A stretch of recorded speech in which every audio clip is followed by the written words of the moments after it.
નમસ્કાર મિત્રો, આ ખેડૂતો માટેની ચેનલમાં હું હરિભાઈ પટેલ તમારું હાર્દિક સ્વાગત કરું છું। ખેડૂત મિત્રો, આજનો આ વિડીયો ગુજરાતના દરેક ખેડૂતો માટે ખૂબ જ ઉપયોગી છે અને જાણવા જેવો છે। ખેડૂત મિત્રો, અત્યારે ગામના ખેડૂતોની પરિસ્થિતિ ખૂબ જ દયનીય છે। આ છેલ્લે પડી ગયેલો કાળરૂપી વરસાદે ખેડૂતોને પાયમાલ કરી નાખ્યા છે। રાત દિવસ મહેનત કરીને મોંઘી દવાઓ છાંટીને ડબલ મજૂરી આપીને તૈયાર કરેલો પાક ખેડૂતોના હાથમાંથી છીનવાઈ ગયો છે। ખેડૂત મિત્રો, છેલ્લા 3-4 વર્ષથી ખેડૂતોની હાલત કફોડી બની ગઈ છે। તેવામાં મિત્રો અત્યારે સરકારે સર્વેની કામગીરી શરૂ કરી છે અને સરકાર દ્વારા કહેવામાં આવ્યું છે કે જે ખેડૂતોને નુકસાન થયું હશે તે માત્ર ખેડૂતોને જ સહાય આપવામાં આવશે, બાકીના ખેડૂતોને લાભ મળશે નહીં। તો સરકારને મારે એટલું જ કહેવાનું છે કે વરસાદ તેની હદ વટાવી ગયો છે। ભર શિયાળે નદીઓ વહેતી થઈ છે, તો આમાં સર્વે કરવાની ક્યાં જરૂર છે? આવી રીતે ખેડૂતોને લાઇનમાં ઊભા રાખીને પડિયા માથે પાટું મારવાને બદલે ખેડૂતોને થોડા સહાયરૂપ થવા આગળ આવો તો ઘણું સારું છે। ખેડૂત મિત્રો, આ વર્ષે સરકાર કેટલી સહાય આપશે અને ખેડૂતોને કેવી રીતે સહાયરૂપ બનશે તેની વાત કરું તો મિત્રો, મને લાગે છે ત્યાં સુધી આ સરકાર દર વર્ષની જેમ 10-12 હજાર કે વધુમાં વધુ 20-22 હજાર આપીને ખેડૂતોને ભીખ આપતા હોય તેવી મદદ કરશે। મિત્રો, અત્યારે વીઘા દીઠ ખેડૂતોનો ખર્ચો 12 કે 15 હજાર રૂપિયાનો થઈ ગયો છે અને નુકસાની 30-40% નહીં પણ 100% નુકસાની થઈ છે। જેથી સરકાર ખેડૂતોને હેક્ટર દીઠ 1 લાખ રૂપિયાની સહાય આપે તો જ ખેડૂતો નુકસાનીમાંથી બહાર આવી શકે તેમ છે। જેથી સરકારને ગુજરાતના દરેક ખેડૂતો વતી એક જ માંગણી છે કે કાં તો ખેડૂતોને હેક્ટર દીઠ લાખ રૂપિયાની સહાય આપો અથવા તો ખેડૂતોના દેવા માફ કરો। અત્યારે લાખો ખેડૂતો દેવાના ભાર નીચે ડૂબેલા છે। તેવામાં પણ આવી કુદરતી આફત છેલ્લા 3-4 વર્ષથી સતત આવી રહી છે, જેના કારણે આજના ખેડૂતોની કમર ભાંગી ગઈ છે। જેથી કેન્દ્ર સરકારને અને ગુજરાત સરકારને મારી ખાસ અપીલ છે કે આ વર્ષે ખેડૂતોના દેવા માફ કરવામાં આવે। સરકાર જો ઉદ્યોગપતિઓના લાખો કરોડો રૂપિયાના દેવા માફ કરી શકતી હોય તો ખેડૂતોના કેમ નહીં? જેથી મિત્રો, આ વર્ષે આપણે ખેડૂતોના દેવા માફ કરાવવાના છે, જેથી લાખોની સંખ્યામાં સરકારને આવેદનો આપવાના છે, સરકાર સામે આપણો હક માગવાનો છે। જેથી મિત્રો, આપણે કેમ આવેદનો આપવાના છે અને આવેદનમાં શું લખાણ હશે તે પણ દરેક ખેડૂતોને આપીશું, જે તમારે તમારા ગ્રામ પંચાયતમાં અથવા તો તાલુકા કે જિલ્લા પંચાયતમાં બધા ખેડૂતોએ એક થઈ પહોંચાડવાના છે। અને ઓનલાઈન પણ ઈમેલ, ટ્વિટર, યુટ્યુબ, ફેસબુક દરેક સોશિયલ મીડિયાના માધ્યમથી સરકાર સુધી આપણી આ વાત પહોંચાડવાની છે। જેથી બની શકે એટલો આ વિડીયો શેર કરજો, જેથી ગામના ખેડૂતોમાં જાગૃતિ ફેલાય અને ખેડૂતોનો અવાજ સરકાર સાંભળી શકે। ખેડૂત મિત્રો, શું તમે ખેડૂત દેવા માફ કરાવવા માટે અમને સાથ આપશો?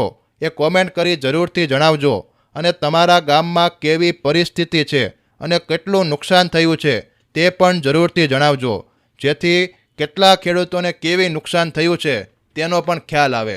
અને મિત્રો, એક ખૂબ જ જાગૃત ખેડૂત નિલેશભાઈ પટેલે એક વિડીયો મોકલીને ખેડૂતો માટે ખૂબ જ સરસ, સાચી અને સચોટ વાત કરી છે, જે દરેક ખેડૂતોની આંખો ખોલી નાખે તેવી વાત છે। જેથી દરેક ખેડૂતો એ વાત પણ સાંભળજો। તો હવે તે વિડીયો આપણે શરૂ કરીએ। જય જવાન જય કિસાન મિત્રો, આજે દુઃખ સાથે આ વિડીયો બનાવવાનો થયો છે। આપણે બધા ખેડૂતના દીકરા છે, ખેતી કરી છે અને છેલ્લા અઠવાડિયાથી આ કમોસમી વરસાદે આપણે તમામ પાકની માથે પાણી ફરવાડ્યું છે। આ મિત્રો, ખાલી પાક માથે પાણી નથી ફેર્યું, આપણી અપેક્ષા માથે પાણી ફેર્યું છે, આપણી બહેન દીકરીના આડા કરિયાણા માથે પાણી ફેર્યું છે, આપણા ભણતા છોકરાઓને ભણતર ઉપર પાણી ફેર્યું છે, આપણા વ્યવહારમાંથી પાણી ફેર્યું છે। આપણે કોઈને બોલી આપી હોય કે મેં આ પાક આવશે ને તમને પૈસા આપી દઉં, આપણી બોલી માથે પાણી ફેર્યું છે મિત્રો। એટલે ખૂબ દુઃખની વાત છે, ખૂબ ગંભીર વાત છે। કોઈ કહેવત છે ને, રાજ રૂઠે તો તને ફરિયાદ કરીએ કિરતાર, આ તો રૂઠો મારો કિરતાર, તો કોને ફરિયાદ કરીએ રાજ? આમાં રાજાને હું ફરિયાદ કરવી? છતાં પણ આપણે એક અપેક્ષા હોય. આપણે ખેડૂતના દીકરા છે, આપણે માગવું એ આપણો ધર્મ નથી. એક કહેવત છે, મરું પણ માગવું નહીં અપને તન કે કાજ, પણ મને પરમાર્થ કે કારણે માગતા ન આવે લાજ. સમય સંજોગો પરિવર્તિત છે, આપણે માગવું પડશે. આપણો હક છે, આપણે ભીખ નથી માગવી, આપણે હક છે. આપણે પકવેલા માલમાંથી અર્થતંત્ર હાલે છે. પછી કપાસ હોય, મગફળી હોય, કોઈ પણ પાક આપણો, આપણે 140 કરોડ જનતાને મોઢે 2 ટાણાનું ખાવાનું પોતાડીશી. અને તમામમાં સરકાર ટેક્સ લે છે. પછી કપાસમાંથી ઘાસડી બને તો ભલે, રૂ બને તો પણ ભલે, કપાસિયાનું તેલ બને તો ભલે, કપાસના કપડા બને તો ભલે, કપાસિયા ખોળ હોય તો ભલે, તમામ જગ્યાએ સરકાર ટેક્સ લે છે. ખેડૂતના દીકરાના ખેતરમાંથી જાય છે. પછી મગફળીમાં હોય તો મગફળીમાં પણ તેલ ઉપર ટેક્સ છે. તમામ ખાદ્ય પદાર્થ ઉપર પ્રજા જનતા ટેક્સ ભરે છે. એ ખાદ્ય પદાર્થ ખેડૂત પૂરું પાડે છે ત્યારે ટેક્સ ખેડૂતની સરકારની તેજોરીમાં જાય છે. એટલે આપણે માગવાનો હક છે. અને આ સરકારે આપણે જે પાક વીમા હતા 2020 અંદર તમામ પરણે બંધ કર્યા. એના પ્રીમિયમ ભરાવાનું બંધ કર્યું, ભરવાનું બંધ કર્યું, અને 2,000 રૂપિયાના આપણે હપ્તા ચાલુ કર્યા.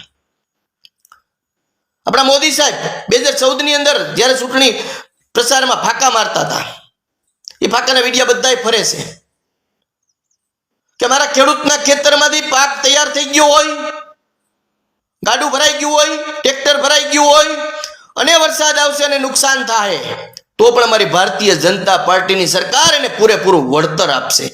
આ મારા શબ્દો નથી, આ માનનીય આપણા લોકલાડીલા વડાપ્રધાન નરેન્દ્રભાઈ મોદીના શબ્દો છે. એમાંથી એક ફૂટેલી પાવલી જો કોઈને આપ્યો તેની માના હમશે. મિત્રો, મોટી મોટી વાતો કરવી, ફાંકા મારવા, લોકોને ગુમરાહ કરવાથી સિવાય આ લોકોએ કાંઈ કર્યું નથી. માત્ર ને માત્ર વાતો. અત્યારે સહાય આપવાની છે, ખેડૂતોને ટેકો આપવાનો છે, તો મિત્રો સર્વેના ગતકડા કરે છે. અને એક વાત આપણને ખૂબ આમાં ગમી, ખેતરમાં તલાટી મંત્રી નહોતા આવતા ને કેબિનેટના મંત્રી આજે ખેતરમાં પૈસા ચડાવીને ફરવા માંડ્યા, માત્ર ને માત્ર ગોપાલ ઇટાલિયાની સુનામીના કારણે. અને તમને સણાનું સેટેલાઇટમાં સણા દેખાય છે, મગફળીનું વાવ્યું હોય તો પણ ખેડૂતની દેખાય છે. તો મિત્રો તમને ખેડૂતના ખેતરમાં તરતા પાથરા નથી દેખાતા? આ ખેડૂતના ખેતરમાં પાણી ભર્યા છે એ નથી દેખાતા? શા માટે આવા ગતકડા સર્વે ના કરો છો? તમારી સેટેલાઇટ સક્રિય કરીને એનું સર્વે કરી લ્યો. કેટલો વરસાદ ક્યાં પડ્યો એ તમે પરેશ ગૌસ્વામીને કે આપણે અંબાભાઈ પટેલને પૂછી લ્યો તો પણ કહી દઈએ કે આ તાલુકામાં આ જિલ્લામાં એટલા ઇંચ વરસાદ પડ્યો છે. કોઈને સર્વે કરવાની જરૂર નથી. અને ગામે ગામ તમારી પાસે ટીમ છે, ચૂંટણી ટાણે તો બધી સક્રિય હોય, ઘરમાંથી કાઢીને મત લેવા લઈ જાય છે. એને પૂછો કે તમારા ગામમાં કેટલું નુકસાન થયું છે, તો પણ તમારી પાસે જવાબ આપીએ. પણ નહીં, લેવાનું હોય તો એનો ઉપયોગ કરવાનો છે, દેવાનું હોય તો એનો ઉપયોગ નથી કરવાનો. કારણ કે એ તો સત્ય વાત આવે. મારા ગામના 5 જણા હોય તો એ તો સત્ય કે ને અમારા ગામમાં એટલું નુકસાન થયું છે. લેવાનું હોય તો તમે, દેવાનું હોય તો તમે નહીં. એટલે આવા સર્વેના ગતકડા રહેવા દો ને. ખેડૂતને વહેલીમાં વહેલી તકે વધુમાં વધુ સહાય મળે, જેથી કરીને આવનારા દિવસમાં ખેડૂત નવું વાવેતર કરી શકે. ખેડૂતની પરિસ્થિતિ ખૂબ ખરાબ છે, ખૂબ ગંભીર છે. એક ખેડૂતના દીકરા તરીકે એની વેદનાની સમજ પડે કે જે કઈ ખેડૂત પાસે પોતા પાસે હતું એ આ પાકની ઉપર એને વાવી દીધું છે, એ પાક તમામ પડે નિષ્ફળ ગયો. તો આવનારા સમયમાં નવું વાવેતર કરવા માટે ખેડૂતો પાસે ફૂટેલી પાવલી પણ ન હોય. ઉસી ઉધાર કર્યા હોય એને પણ જવાબ દેવાના હોય. એટલે જેટલું બને એટલું વહેલીમાં વહેલી તકે તમે સહકાર આપો. બીજી વાર્તા એવું રહેવા દો, આમ કરશું ને તેમ કરશું, ફલાણું ઢીકડું. અને એક બીજું, હમણાં બોટાદની અંદર કડદાકાંડ થયો. આમ આદમી પાર્ટીના રાજુભાઈ કરપડા હોય, પ્રવીણ રામ હોય, કે જે કઈ આગેવાન હોય એ મુદ્દો ઉઠાવ્યો અને ખેડૂતોને ભેગા કર્યા. ખેડૂતોનું એક આંદોલન બન્યું. તો મિત્રો ખેડૂતોના વાહા કાબરા કરી નાખ્યા અને જેલમાં પૂર્યા ખેડૂતો આગેવાનો ને ખેડૂતોને બધાને. અને છેલ્લા 2 દિવસથી હમણાં પેપરમાં આવે છે કે કોઈ પણ એપીએમસીમાં કડદાકાંડ થાય તો સહન કરવામાં નહીં આવે અને કડદાકાંડ તમામપણે બંધ થવા જોઈએ. તો મિત્રો તમને ખબર છે કડદાકાંડ થતો તો કડદાકાંડ અટકાવાય કે જે વિરોધ કરતો હોય એને અટકાવાય? પોલીસ તંત્રનો ઉપયોગ કરવાનો ખોટી રીતે